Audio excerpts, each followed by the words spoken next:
नमस्कार। आज हम बात करेंगे भारत के किसानों की, उनके उस गहरे संकट की जो अक्सर बड़ी बड़ी खबरों के पीछे कहीं खो सा जाता है। ये कहानी है हमारे अन्नदाता के खामोश संघर्ष की। अन्नदाता ये सिर्फ एक शब्द नहीं है, ये एक सम्मान है जो भारतीय किसान को दिया गया है। पर इस सम्मान के पीछे की असलियत क्या है? चलिए आज इसी को समझते हैं। अन्नदाता मतलब अन्न देने वाला, वो जो पूरे देश का पेट भरता है। हमारे समाज में किसान को यही एक बहुत ऊंचा और सम्मानजनक दर्जा दिया गया है। लेकिन यहीं पर एक बहुत बड़ा सवाल खड़ा होता है कि जो सबको खिलाता है उस अन्नदाता का पेट कौन भरता है? और बस यहीं से हमारी आज की पड़ताल शुरू होती है। तो ये है अन्नदाता का विरोधाभास। मतलब नाम तो इतना बड़ा है, लेकिन हकीकत बिल्कुल अलग है। और कड़वी सच्चाई वो ये है कि अन्नदाता का नाम होने के बावजूद किसान के पास अक्सर न तो कोई खास पूंजी होती है और ना ही खुद का कोई अन्न भंडार। और तो और अच्छी शिक्षा, स्वास्थ्य, ये जो बुनियादी ज़रूरतें हैं वो भी अक्सर उनसे दूर ही रहती हैं। और इस पूरे संघर्ष को और भी ज़्यादा मुश्किल बना देता है कर्ज का वो दुष्चक्र, जिसमें किसान और फिर उसकी अगली पीढ़ी बस फंसती ही चली जाती है। यहाँ पर ना सिस्टम का एक बहुत बड़ा फर्क साफ साफ दिखता है।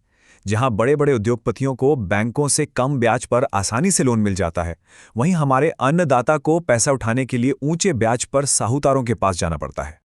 और ये ब्याज दर कितनी ऊंची है पता है? ये है 25 से 30% सालाना। जरा सोचिए, 25-30% का ब्याज। ये कर्ज का एक ऐसा बोझ बन जाता है जिससे बाहर निकलना लगभग नामुमकिन ही हो जाता है। कर्ज के इस भयानक बोझ के साथ साथ किसान को एक और दुश्मन से लड़ना पड़ता है, और वो है प्रकृति का प्रहार। और सबसे ज्यादा दुख की बात तो ये है कि प्रकृति का ये कहर अक्सर ठीक उसी वक्त टूटता है जब किसान की साल भर की मेहनत बस रंग लाने ही वाली होती है। फसल कटाई के ठीक पहले ओले, आंधी, तूफान और भारी बारिश सब कुछ तबाह कर देती है।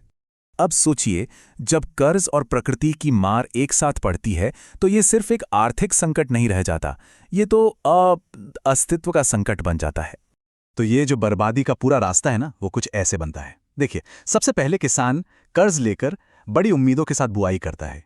फिर अचानक प्रकृति का कहर टूटता है, सारी की सारी फसल तबाह, और नतीजा आर्थिक गुलामी। और कई बार तो एक ऐसा आखिरी भयानक कदम उठाने की मजबूरी आ जाती है कि पूरा का पूरा परिवार बिखर जाता है। और उसके बाद क्या होता है? परिवार बिल्कुल बेसहारा हो जाता है। साहूकार आते हैं, बैंक वाले आते हैं और उनके खेत, खलिहान, घर सब पर कब्जा कर लेते हैं। उस परिवार को फिर दर दर की ठोकरें खाने और एक बहुत ही मुश्किल भरी जिंदगी जीने के लिए मजबूर होना पड़ता है। इसी को आर्थिक गुलामी कहा गया है। ये जो स्थिति है ना, ये सिर्फ एक आर्थिक समस्या नहीं है, ये पूरे समाज के लिए एक नैतिक चुनौती है, एक मॉरल चैलेंज है। एक बहुत पुरानी कहावत है, उत्तम खेती, मध्यम बान, निकृष्ट चाकरी, भीख निदान।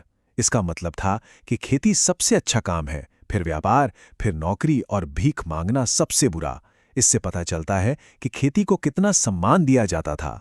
लेकिन आज की हकीकत को देखिए, वो उस कहावत के ठीक उलट है। आज हमारा अन्नदाता ही अपने गुजारे के लिए दूसरों के सामने हाथ फैलाए हुए नजर आता है। तो यहाँ एक बहुत अहम सवाल उठता है कि अगर देश को खिलाने वाला ही जिंदा नहीं रह सकता तो ये बात खुद उस देश के बारे में क्या कहती है? ये एक ऐसा सवाल है जिस पर हम सबको सोचना चाहिए।